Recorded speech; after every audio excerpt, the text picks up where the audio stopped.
In this video, I'll show you how to fix Roblox getting stuck on the loading screen. The first thing I suggest is checking Task Manager. Search for Task Manager, go to the Details tab, click anywhere in the list, then press R to jump to anything starting with that letter and check if Roblox is open. If you see any Roblox processes running, end them just to make sure it's fully closed.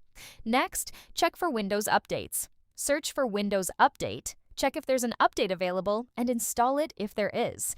After that, find your Roblox Player. Right-click on it and select Open File Location to locate the Roblox Player beta file.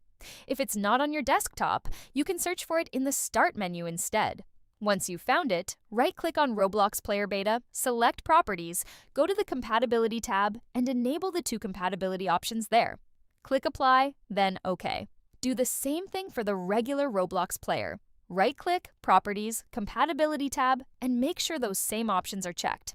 Once that's done, try running the game again and see if it works. If it still doesn't work, try resetting your network adapter. Right-click your internet icon, open Network and Internet Settings, go to Change Adapter Options, find your internet connection, right-click and select Disable, then right-click again and select Enable.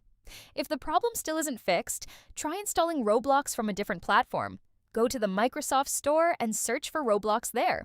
If you already installed it from the Roblox website, try the Microsoft Store version instead, or vice versa. Switching install sources can sometimes resolve the issue. I really hope this video helped you. If it did, please leave a like and subscribe. It helps me out a ton. Thanks so much for watching.